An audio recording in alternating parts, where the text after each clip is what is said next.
This river behind me is the Mohawk River. This goes all the way to Albany, where it connects up with the Hudson River. And the Hudson River, of course, goes all the way down to the ocean at New York City. The Hudson River is pretty easy. It's tidal, actually, all the way up to Albany. So it's an easy boat ride up. And then the Mohawk River wasn't too bad.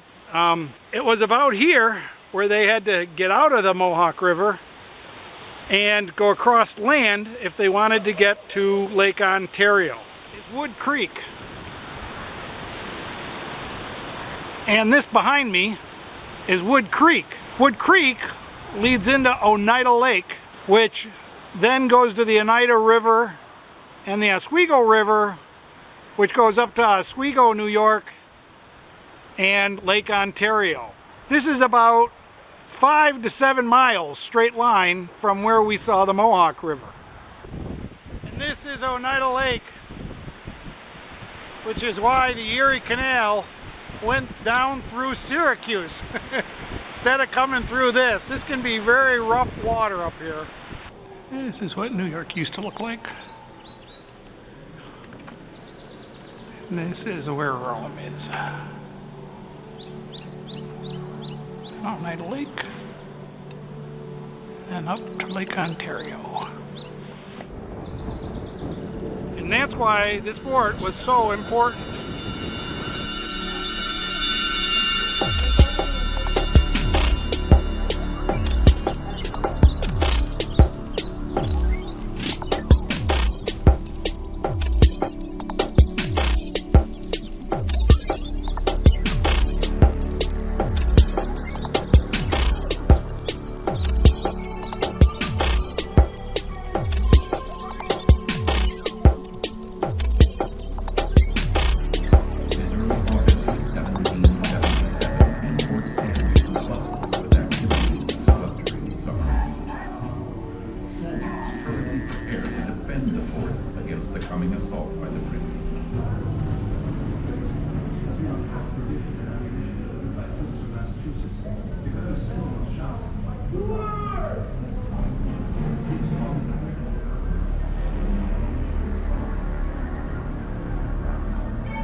One thing, you need trade.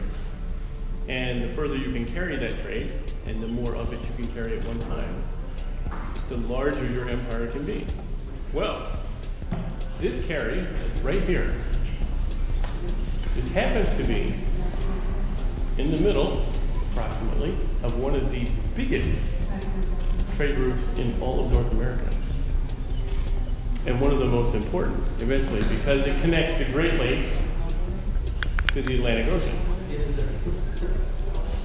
Also, it is the only major waterway in the entire Appalachian mountain chain, the only navigable waterway in the entire Appalachian mountain chain that goes west, or east and west, depending on where you go. No, because if you control this, that one little path where you have to get out of the water in that waterway, you essentially control an area from the Atlantic Ocean and from one Great Lake to another Great Lake to another Great Lake, halfway across the continental United States. It doesn't look all that impressive today by modern military standards, but that is an absolutely massive state-of-the-art military fortification for the time. It is built of over 1,000 trees. The British had abandoned Fort Stanwix. They no longer needed it. It starts falling down. It's in disrepair. The Americans remember how important that river is, and remember how important that fort is. So in secret, unbeknownst to the British, they start reoccupying the fort. They start rebuilding the fort. General Burgoyne comes up with a plan to win the whole war. Well, when they get here, as I said, they were in for a very rude surprise. The fort is not only fully stocked, it's being resupplied as they come out of the woods. We outman the British, we outgun the British. We have 3, 6, and 9-pound guns inside the fort. We can reach them before they can even touch us with their artillery. It's fully supplied. Well, it doesn't fall. Of course it doesn't. We win. Now, shortly after the war, they realized that getting out of the water slows you down. Getting out of the water doesn't make much sense. So they build water to replace the land. The original Erie Canal is built right out here. It takes the place of that footpath where you have to get out. So now we can move more, further, faster. We grow a little bigger. The front door to the fort is kind of an optical illusion. It looks like it's getting quite a bit smaller, and actually it does. So that as a group of soldiers that may be storming the fort, as they come down the door, it gets narrower and they get crunched. And as you get to the farther part of the entrance here, you're a perfect target for everybody that's standing on the wall. And usually the doors are closed and there's guards there. But as you can see, even if you were to roll a cannon in, you're not looking at the front door, you're looking at the side. You have to cross this bridge and get to the main door. And again, under the bridge is where the soldiers' families lived, if they had families. These are the enlisted men, not the officers. If you got across the bridge, you might find that there's a big gap, about 15 feet, that you can't really get across because the bridge part comes up. And so if you can get through that,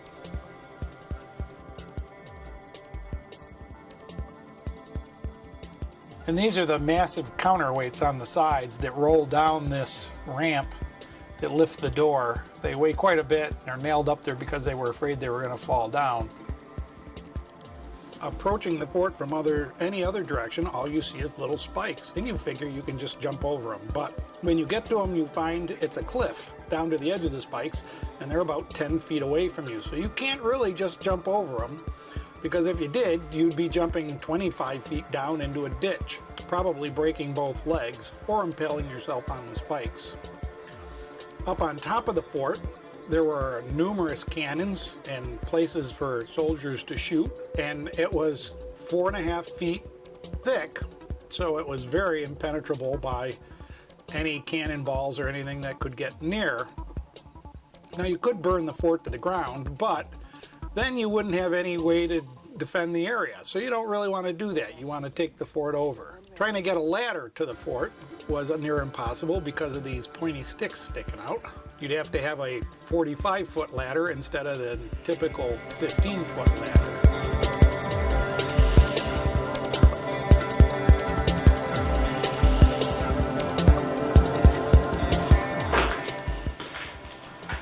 This is the sick bay, I believe.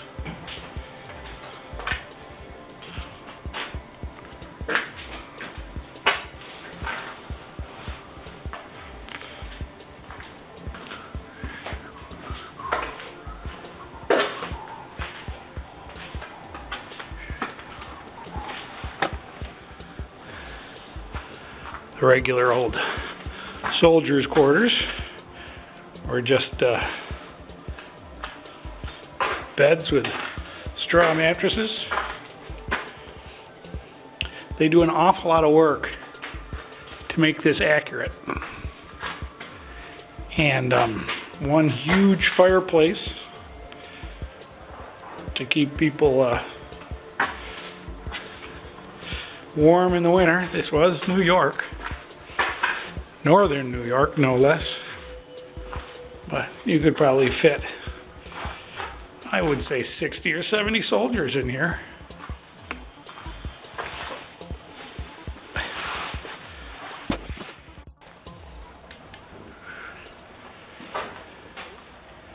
There's the fireplace, great big old fireplace.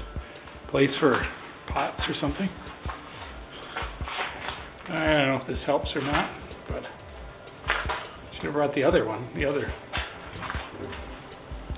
flashlight is much better. Dusty and dirty in here.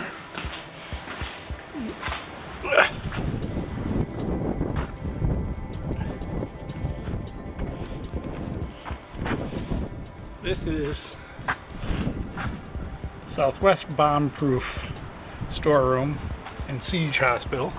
This one has been redone.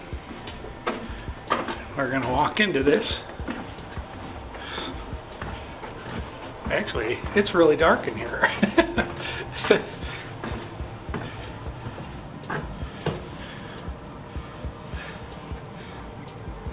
They've got a little tiny light in the corner, but this is what it's like without the flashlight.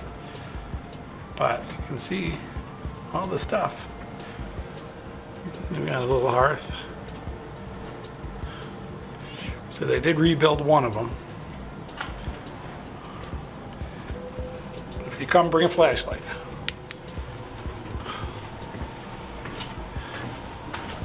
It's under the abutments or whatever they call the top.